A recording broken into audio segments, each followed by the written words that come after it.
혈루증 여인은 예수님을 만지기만 하면 자신의 병이 나을 것이라고 믿었습니다. 그녀는 힘겹게 군중들의 틈새를 비집고 예수님에게로 다가갔습니다. 소원대로 예수님의 옷자락에 손을 댔습니다. 그 순간 예수님은 발걸음을 멈출 수밖에 없는 영적인 촉감을 느끼셨습니다. 예수님은 걸음을 멈추시고 돌아서서 군중을 바라보셨습니다. 그리고 물으셨습니다. 누가 내 옷에 손을 대었느냐? 그러자 제자들이 반문했습니다.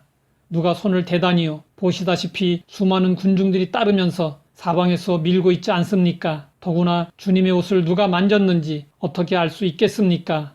예수님은 누가 누구인지 구별하기 어려운 많은 무리 속에서 꼭 한 사람이 떨리는 손으로 예수님의 옷자락을 만진 것을 느끼셨습니다. 그렇기 때문에 예수님은 누가 자신에게 의미 있는 손을 내밀었는지 물으셨고 그가 누구인가를 보시기 위해 사람들을 주의 깊게 둘러보셨습니다. 누가 내 옷에 손을 대었느냐? 이 물음에 혈루증 여인은 두려워 떨었습니다. 여기에는 두 가지 측면이 있습니다. 하나는 손을 대자마자 즉시 병이 나았기 때문이었고 또 하나는 은밀하게 행한 일을 예수님이 알아차리셨기 때문이었습니다. 혈루증 여인은 믿음으로 기적을 체험했지만 신앙은 아직 불완전했습니다. 그녀가 가진 신앙의 첫 번째 약점은 미신적인 것이었습니다.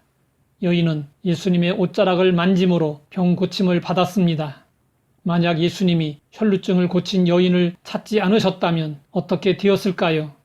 옷을 만짐으로 병이 나았다는 미신적인 신앙을 갖게 되었을 것입니다.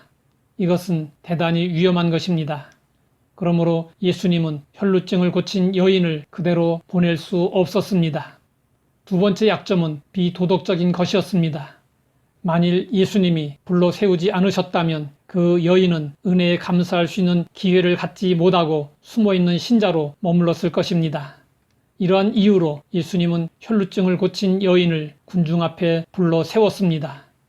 혈루증을 고친 여인은 즉시 병고침을 받은 일로 경건한 두려움을 느꼈고 율법을 어긴 일로 두려워 떨 수밖에 없었습니다. 그러나 그녀는 더 이상 숨길 수 없는 상황인 것을 깨달았습니다. 그녀는 용기를 냈습니다. 많은 사람들이 바라보는 가운데 예수님 앞에 엎드려 자기에게 일어난 일을 고백했습니다. 우리가 하나님께 받은 은혜를 감사할 수 있는 방법은 무엇일까요? 그것은 받은 은혜를 고백하는 것입니다. 고백하는 신앙은 참으로 아름다운 신앙입니다. 혈루증 여인의 이야기가 감동적인 것은 예수님이 요청하실 때 그녀가 머뭇거리지 않고 많은 사람들이 바라보는 가운데 자신에게 일어난 놀라운 믿음의 사건을 고백했기 때문입니다. 예수님은 혈루증을 고친 여인을 보고 기뻐하셨습니다. 그녀가 고백하자 예수님은 여인에게 선언하셨습니다. 네 믿음이 너를 구원하였으니 평안히 가라. 네 병에서 놓여 건강할지어다. 혈루증 여인은 병고침뿐만 아니라 영혼의 구원도 얻게 되었습니다. 이처럼 신앙의 고백은 중요합니다. 성경은 말씀하고 있습니다. 사람이 마음으로 믿어 의에 이르고 입으로 시인하여 구원에 이르느니라. 온전한 구원은 믿는 바를 입으로 시인할 때 얻을 수 있습니다. 신앙 고백은 믿음을 온전하게 하며 굳건하게 만들어 줍니다. 혈루증 여인이 고백을 통하여 구원을 얻고 평안과 건강을 얻었던 것처럼 우리도 믿음의 고백을 함으로 온전한 믿음을 소유할 수 있어야 합니다.